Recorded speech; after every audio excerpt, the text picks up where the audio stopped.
Did Genghis Khan's army really leave no survivors in its wake? When you hear the name Genghis Khan, it instantly brings to mind images of terror, ruthless conquests, and military brilliance, right? His Mongol army was like a well-oiled machine, devouring any opposition that dared to stand in its way. But wait, was he truly as merciless as history paints him? Did he really wipe out everyone in his path? Now, let's dig a little deeper. There's a lot of debate about the extent of his brutality. Some say he left a trail of destruction, while others argue that he was more strategic than simply slaughtering everyone. It's fascinating to think about how stories and legends can twist the truth over time, don't you think? So, stick around as we explore this extraordinary question. Did Genghis Khan's army really leave no survivors? We're diving into the history, the myths, and the reality behind one of the most infamous figures in history. Mongol horsemen thundered across the vast Eurasian steppe, their ranks growing stronger with each passing day. With their charismatic leader, Genghis Khan, at the helm, they struck fear into the hearts of their enemies. Cities often fell without a single blow being struck, which is pretty wild, right? Now, while Genghis Khan is hailed as a military genius, it's worth noting that he often commanded an army that was 3 to 4 times larger than that of his foes. Just think about it. During the Battle of the Cow River against the Teju clan, he led a whopping 20,000 men, while his opponent barely mustered 6,000. That's a huge difference. So, what's the secret sauce that made him such a formidable leader?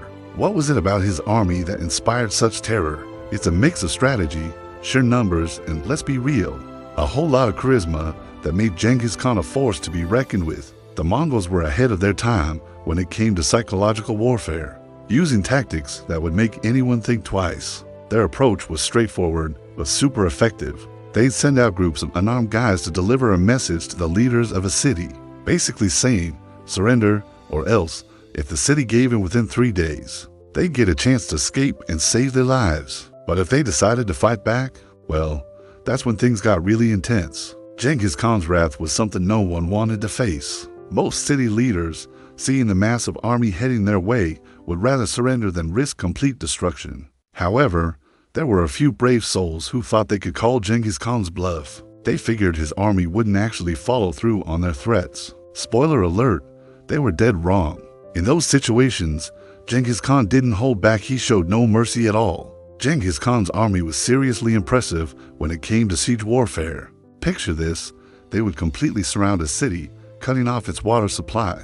Talk about putting the pressure on. The people inside had two choices: either flee or surrender. Once they were inside the city walls, they didn't hold back. They used catapults to launch boulders over the walls, causing chaos and injuries. It was a brutal scene.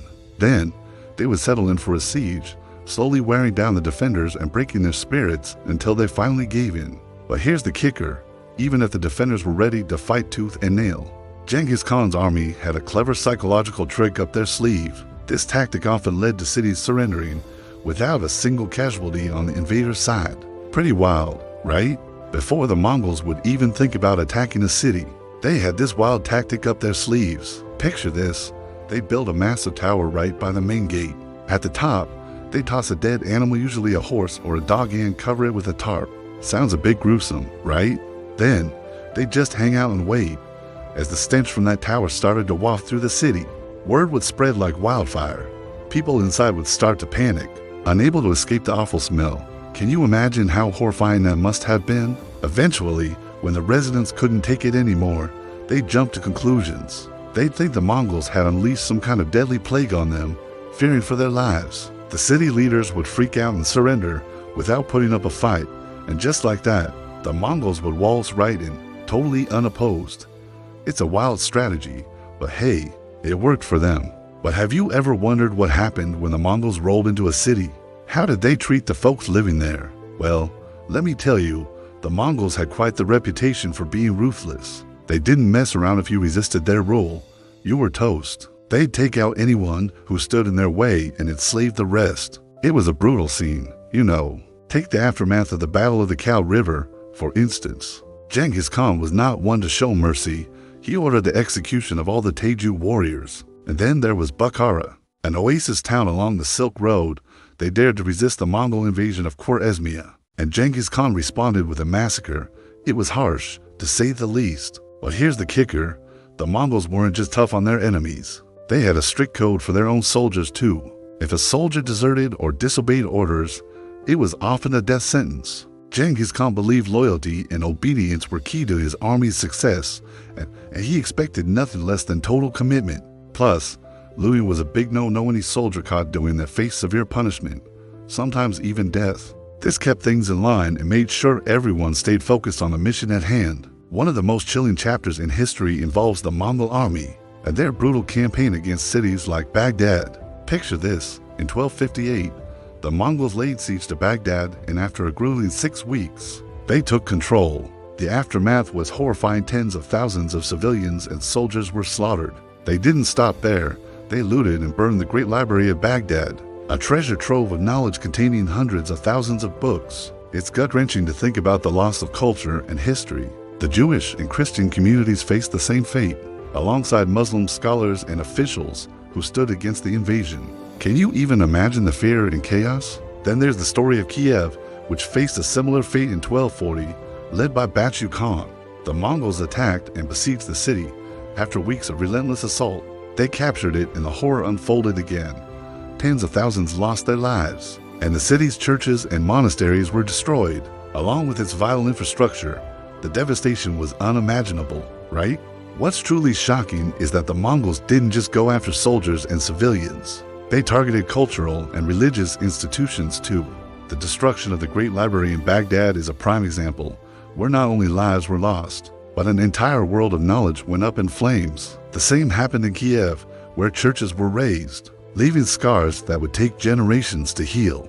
Their goal? To instill terror and ensure that the population would submit to their rule. It's a grim reminder of the lengths conquerors will go to for power. The Mongol army had some seriously clever tactics, especially when it came to playing with people's minds. They knew how crucial it was to strike fear into their enemies, and boy, did they use that to their advantage, by sending out advance teams to demand surrender and threatening dire consequences. If folks didn't comply, they created this intense atmosphere of dread and anticipation. Can you imagine living in a city, knowing the Mongols were on their way? It gave people time to freak out and prepare for what was coming. When the Mongols rolled into town, they had this wild trick up their sleeves. They would set up a tower with a dead animal on top, just waiting for the residents to panic and throw in the towel. This tactic really played on a natural fear of disease and death, allowing them to capture many cities without even breaking a sweat in battle. It's wild how they could weaken their enemies before the fighting even started, right? They didn't stop there, though.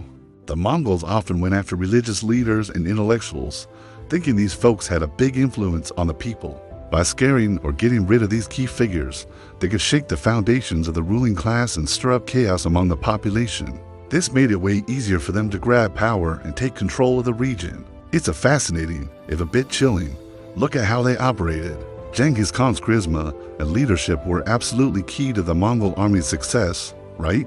His ability to inspire and motivate his troops was a game changer for their victories. Known for his bravery and military smarts, he had this incredible knack for outmaneuvering armies that were often much larger than his own. It's wild to think about how he could unite various Mongol tribes under one banner, creating this shared identity and purpose that really fired them up. On top of that, Genghis Khan was a fantastic communicator. He had this clear vision for the future of the Mongol Empire, and he inspired his followers to rally around it. Plus, he was all about building alliances and winning over other leaders. His personal qualities like his courage, determination, and resilience really shone through, too. He faced hardship head-on and encouraged his troops to do the same. What's even more impressive is how he learned from his mistakes and adapted his strategies. It's no wonder his charisma and leadership were so essential to the Mongol army's triumphs. With his ability to inspire, motivate, and unite his troops, along with his military genius, he truly became a force to be reckoned with, turning the Mongols into an unstoppable fighting force. Genghis Khan's army was truly a force to be reckoned with, right? They had this incredible mix of smart military strategies and psychological tactics that really set them apart. Under the leadership of Genghis Khan, they managed to conquer massive territories, creating the largest contiguous land empire ever. But let's not forget these victories came at a staggering cost in human lives and suffering. The Mongols had a pretty harsh approach to warfare, often showing little regard for civilian life. They didn't hesitate to use brutal tactics, like wiping out entire cities and enslaving the people they conquered.